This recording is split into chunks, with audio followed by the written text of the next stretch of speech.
back to another video. Now we're on the railway line just on the outskirts of Firbeck Colliery. Now we've been here before, haven't we? And you know, that's a really good explore. A lot of you enjoyed it. So behind me, this railway line would have took us back to Harworth and Firbeck Junction. And in front of us, it's going to take us back towards the old Firbeck Colliery, where there's a couple of little things that we didn't see last time, and we're going to have a look inside today. A couple of you mentioned about the area that was dark inside the winding houses, so we brought a nice lamp with us. There might not be anything in there, but we're going to take a look. So hope you enjoy this short little video, and we'll see you further down.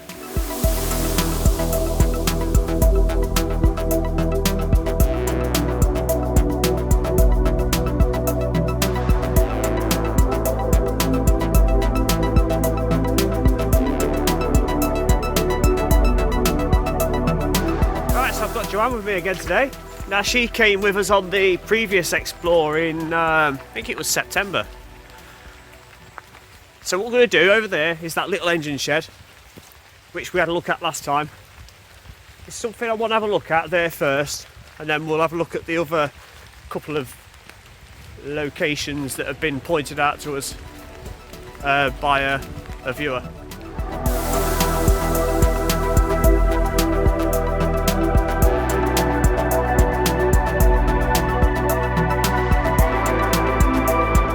Up there where the concrete foundation was, with the metal supports which have been severed, and we found a little bit of rail down here, and it has a bit of a curve. Now I've had a look over there, and it doesn't continue the other side of that concrete. It doesn't go very far here either. Not sure what it would have been. That concrete foundation is just up there. It's standard gauge. It's got check rails on both sides. So the winding houses are over there, so you can see exactly where we are. And it comes to an abrupt end just here, and then that's all bushes and weeds again.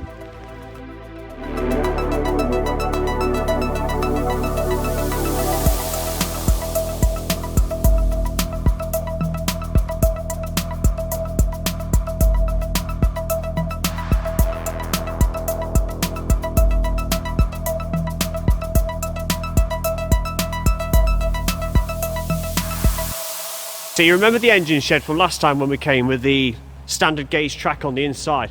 Now when we walked over here about 10-15 minutes ago to get to the start of the disused railway line, we picked up these little lines, and I'm hoping the camera's going to pick it up. Can you see them right in the centre of the screen? Now these are narrow gauge width, and it appears to be like a set of points. I know they're going to be very hard for you to see. But if we move close to the centre, it's how the light picks it up.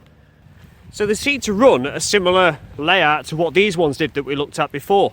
And I'm wondering if the rain itself has just highlighted the dips in the concrete where the concrete has been laid over the actual old rails. So the rails are probably still underneath there.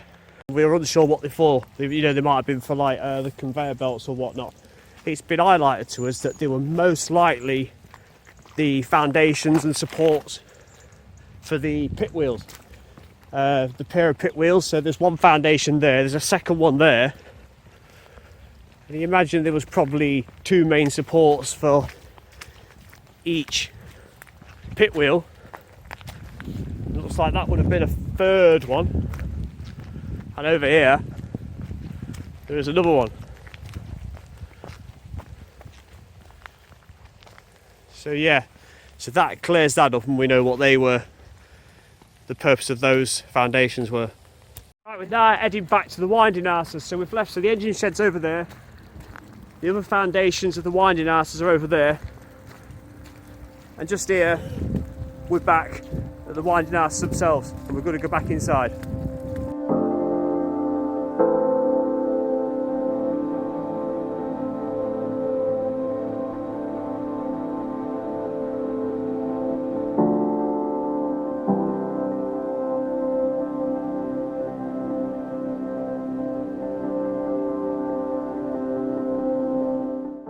Okay, back inside the winding house.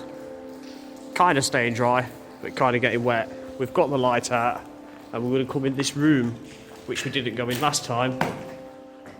and we're going to see what we missed out on.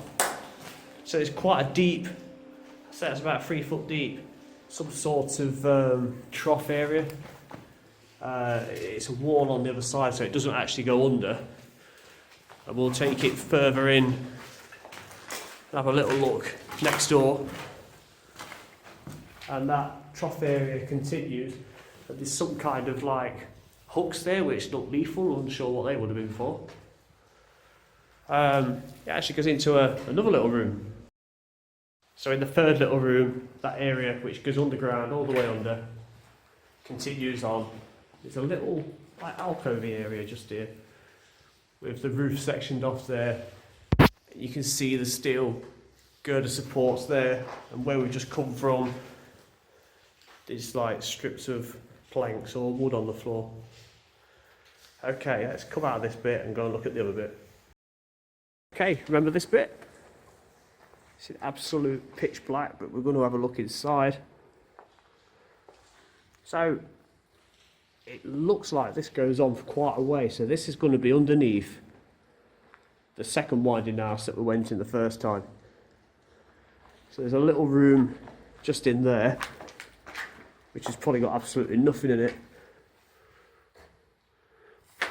One of these days we're going to come in one of these places and we'll find someone asleep or having the dinner. It's another, there's little rooms everywhere. There's some big tyres there. Let's keep going a little bit further. There's tyres and burnt out wheels everywhere. I don't know what this would have been. But it's clearly some sort of, let's have a look inside. Does that go up? So that's got to go up to the top somewhere. Let's go around a bit further. So that's what we've just been looking at, and it goes straight through.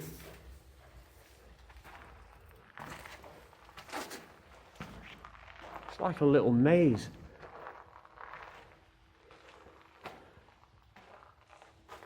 So yeah, that's looking back to where we just come from. So I think we should have a little crawl inside here. Let's have a look. See what it is and what's above it. So it's all plated off. There's sort of like a load of iron plating, pipes and little brackets. A little hole there. And if I can stand up. Yeah, so I'm assuming it probably was maybe a furnace to power the winding gear. Okay, let's crawl back out the other side. And you see we've got another one just there, but we won't go inside that one. And we're back out in this main area again.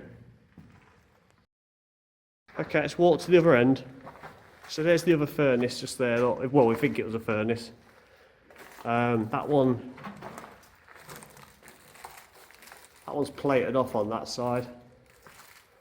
We'll go a little bit over here. We're in the far left hand corner. Let's have a look, see what we've got over here.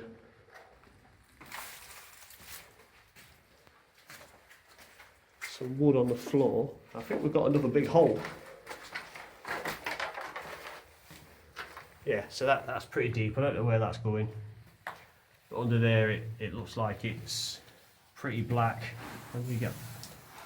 Yeah, it looks like pipes, maybe sewerage, water.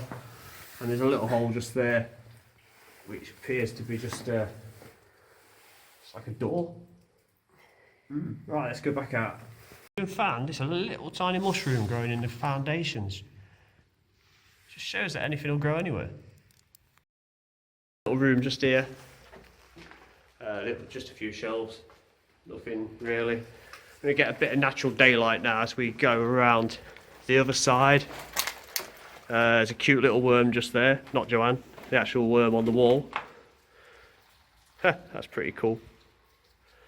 Okay, let's carry on down and we'll go back to the start of where we began on this winding house.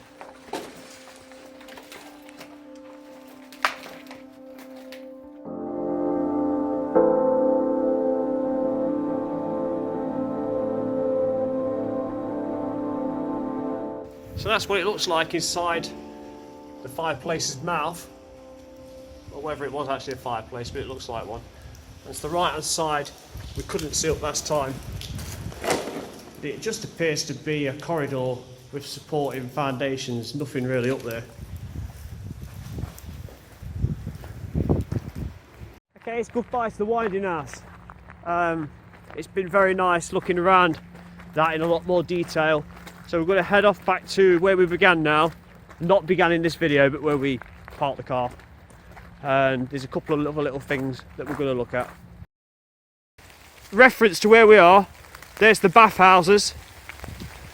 And we're going back to the main access road just in front of us. It's absolutely chucking it down with rain right now. On the main access road, the main road's down there. We've got this little building we didn't look in last time. We're not going to go in, there's too much crap in there. But you can see these little bits of equipment. You've got what looks like, I don't know, like a little, I don't know what it is. And over there is more, that blue thing. That, it's got some sort of like industrial equipment over there. But the rest of it is just junk. There's just no point going in. The little building that we've just looked inside and the little window that we poked ourselves through and had a look inside, it's got that equipment in it. The last thing to look at is the remains of whatever this was. Now I'm not sure what it was, whether it was connected to the colliery or not. That's just a drain. It's a different kind of brickwork. It's more like a stone. But nevertheless, let's have a quick look. Absolutely stinks of egg. It's a right eggy, smelly, sewery smell. And there is a second room, but it's pretty much exactly the same. These are interesting. Obviously, there used to be windows. It's like an old farmhouse, but there's no rooms in it. The way it's been built. Probably another window. It's actually been bricked up on two different occasions. There's two different kinds. There's a stonework and a brickwork in there. And also what was a doorway. There we go. And another, quite a deep sewer there. And there we are back on the outside. And that's what it looks like from the access road, which is just here. Okay, that's it from Firbeck Colliery. I hope you've enjoyed this insight into what remains on this absolutely fantastic site.